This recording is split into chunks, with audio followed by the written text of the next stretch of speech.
Michael Shikha Niketan Higher Secondary Government-sponsored co-ed English medium school has taken an excellent initiative of teaching and make our students learn day-to-day lessons through audio and video in our YouTube channel.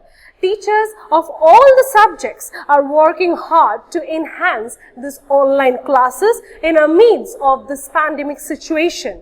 It is a request to all the teachers, students and guardians to click the bell icon and subscribe our channel. Hello बच्चों, आज class 7 का मैं एक lesson पढ़ाने वाली हूँ जिसका नाम है बंदनी जननी, पाठ 10। इसकी कवित्री का नाम है महादेवी वर्मा। महादेवी वर्मा का जन्म हुआ था उत्तर प्रदेश के फारुखाबाद नगर में 26 मार्च 1917 को। ये हिंदी के 4 स्तंभों में एक है। 4 स्तंभ हमारे हिंदी के कौन कौन से हैं? जयशंकर प्रसाद, सूर्यकांत त्रिपाठी निराला, सुमित्रानंदन पंत और महादेवी वर्मा। तो महादेवी वर्मा जो है वो 4 स्तंभों में एक है। महादेवी वर्मा को मासिक पत्रिका चांद का संपादक बनाया गया और उत्तर प्रदेश के विधान परिषद की सदस्य भी ये बनी। नारी शिक्षा के लिए प्रयाग महिला विद्यापीठ की इन्होंने स्थापना की। इनकी प्रमुख कृतियां हैं यमा, निहार, रश्मि, निर्जा, संध्या गीत और दीपशिखा। अपने कार्य के लिए इन्हें मंगला प्रसाद पारितोषिक और ज्ञानपीठ पुरस्कार से सम्मानित किया गया। इनकी मृत्यु 11 सितंबर 1987 में इलाहाबाद में हुई थी। ये जो लेसन है बंदनी जननी, बंदनी का अर्थ है कैद, अर्थात कैद में जो महिला है, और जननी का अर्थ है माँ, अर्थात हमारी यहाँ पे हमारी जो माँ है यानी भारत माता। यहाँ पे जननी हमारी भारत माता को कहा गया है। कवित्री भारत माता को बंदनी की संज्ञा देती है, यानी कि हमारी जो भारत माता है वो बंदनी है, कैद में है। किसके हाथों? अंग्रेज़ों के हाथों।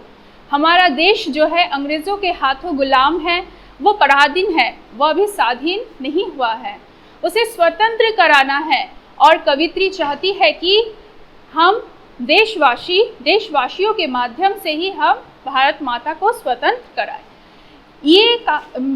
ये कविता तब रची गई जब हमारा देश पराधीन था। प्रस्तुत कविता महादेवी वर्मा द्वारा रचित है। प्रस्तुत पाठ तब रची गई जब हमारा देश अंग्रेज़ों के हाथों गुलाम था, पराधीन था। कविता इस प्रकार है, कविता की पंक्तियाँ जो है वो इस प्रकार है। बंदनी जननी तुझे हम मुक्त कर देंगे, श्रृंखलाए ताप से उड़की गलेगी, भित्तियाँ यह लौ की रज में मिलेगी, रक्त से अपने खिलाकर लाल बादल, तिमिर को अब हम उषा आरक्त कर देंगे, माँ तुझे हम मुक्त कर देंगे। तो प्रस्तुत पंक्तियों में कवित्री का आशय यह है कि हे माँ, हम तुझे मुक्त कर देंगे यानी स्वतंत्र कर देंगे। हृदय के ताप से, हृदय से निकली ज्वाला से इन्हें, तेरी जो कड़ियाँ हैं, जो जंजीरें हैं, उन्हें हम तोड़ देंगे, जिससे लोहे की दीवारें गल जाएगी और मिट्टी में मिल जाएगी। हम अपने रक्त से बादलों का रंग बदलकर, जो अभी काले बादल भारतवर्ष पर छाए हुए हैं, उनका रंग बदलकर हम क्या करेंगे? एक नई सुबह लाएंगे और अंधेरे को मिटाकर उषा का उत्पन्न करेंगे। एक लालिमामय उषा मतलब सूर्य का निर्माण करेंगे, उत्पन्न होगा, एक लालिमामय सूर्य उत्पन्न होगा जिससे नया सवेरा आएगा।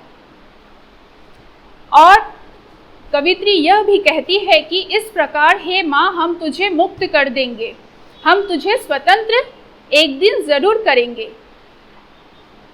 बाद की पंक्तियाँ इस प्रकार है। मस्तक देकर आज खरीदेंगे हम ज्वाला, जो ज्वाला नभ में बिजली है, जिससे रवि शशि ज्योति जली है, नाड़ों में बन जाती जो शीतलता दायक उजियाला, मस्तक देकर आज हम खरीदेंगे ज्वाला। तो इन पंक्तियों का आशय इस प्रकार है कि कवित्री कहना चाहती है कि हमारे बलिदानों से एक नई ज्वाला उत्पन्न होगी। हमारे बलिदानों से क्या होगा? एक नई ज्वाला, एक नया आग उत्पन्न होगा जो नभ में यानी आकाश में, नभ का अर्थ है आकाश, नभ को हम लोग क्या बोलते हैं? आकाश या आसमान, जो आकाश में ज्वाला का काम करेगी या फिर बिजली, वो ज्वाला बिजली का काम करेगी और नभ में स्थित सूर्य और चंद्रमा को प्रज्वलित करेगी, प्रकाश देगी और चारों ओर विश्व में चारों ओर एक शीतलतादायक वातावरण विस्तारित होगा। ये रहा हमारा पहला भाग जो बंदनी जननी का है। आशा है कि आप सब इस लेसन को अच्छी तरह से पढ़ेंगे और इसके विषय में और अच्छी तरह इसको पढ़कर जानेंगे। Thank you. इसी लेसन का एक दूसरा भाग है जो महादेवी वर्मा द्वारा ही रचित किया हुआ है, फिर पुण्य भूमि बनाइए, फिर पुण्य भूमि बनाइए।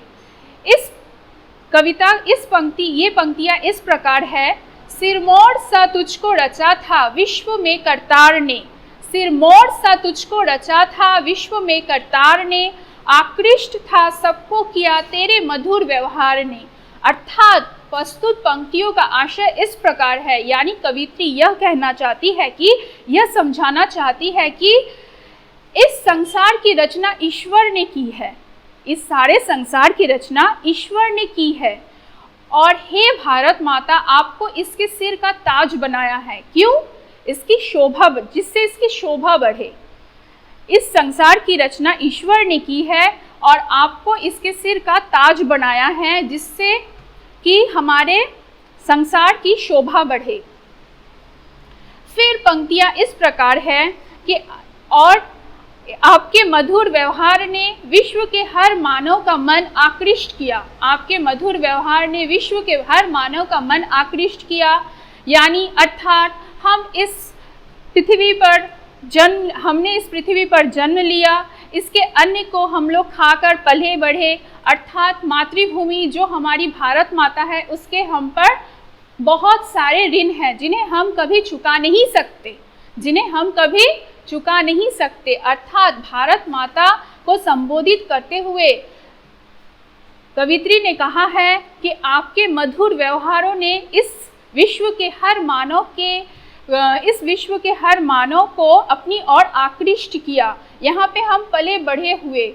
और दूसरा पैरा इस प्रकार है, वह युग कहाँ है, अब वह युग खो गया है, हे वे देवी नहीं, ऐसी परीक्षा भाग्य ने किस देश की ली थी कही, अवतार प्रभु लेते रहे, अवतार ले फिर आइए, इस दीन भारतवर्ष को फिर पुण्य भूमि बनाइए, इस दीन भारतवर्ष को फिर पुण्य भूमि बनाइए।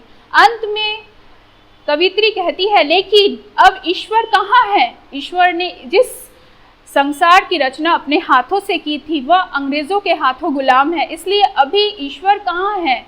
कहाँ है वे युग रक्षक जिन्होंने युग युग में आकर हमारे विश्व की रक्षा की है, हमारे संसार की रक्षा की है। और अंत में कवित्री यही कहना चाहती है ईश्वर से कि यही प्रार्थना करती है कि हे ईश्वर आप फिर से अवतार ले और इस पुण्य भूमि को, इस भारतवर्ष जो पराधीन है, इसे फिर से पुण्य भूमि में बदलिए। आशा है कि आपको इस पंक्ति का मतलब समझ में आया। ये कविता आपकी इस प्रकार है, कवित्री ने आशय इस प्रकार समझाया है। आप इसे अच्छी तरह से पढ़ें और इसे अच्छी तरह से जान लें। Thank you. बच्चों, महादेवी वर्मा की जो कविता है वो हमने आपको समझाया भी। इसके कुछ अतिरिक्त अर्थ भी इस प्रकार है। वंदनी जैसे कैदी महिला, वंदनी का अर्थ है कैदी महिला अर्थात हमारी भारत माता। जननी का अर्थ है माँ।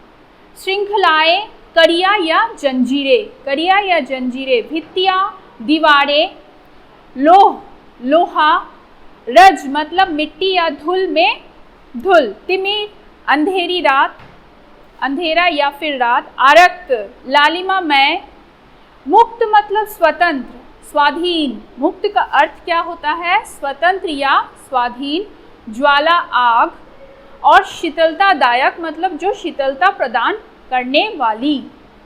अब इसके क्वेश्चंस है, कुछ प्रश्न हैं जो इस प्रकार है, वह युग कहाँ, जो इस तरह से आते हैं पंक्तियों में, वह युग कहाँ भारतवर्ष को फिर पुण्य भूमि बनाइए।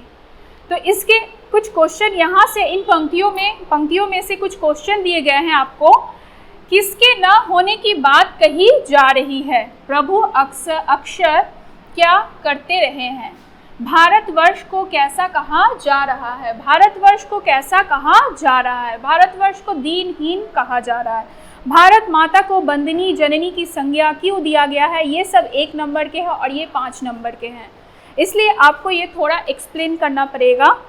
भाव स्पष्ट कीजिए, भितिया यह लौ की रज में मिलेगी, भाव और आशय जो है वो आपको यहाँ पे स्पष्ट करना है। कवित्री जो है महादेवी वर्मा है, यहाँ पे कवित्री ने क्या कहा है इन पंक्तियों के माध्यम से, भितिया यह लौ की रज में मिलेंगी, मस्तक देकर आज हम खरीदेंगे ज्वाला। ये 3-3 नंबर या 2-2 नंबर के होंगे। Thank you. Thanks for watching. Leave a like and comment. Subscribe. And do share the video among your friends.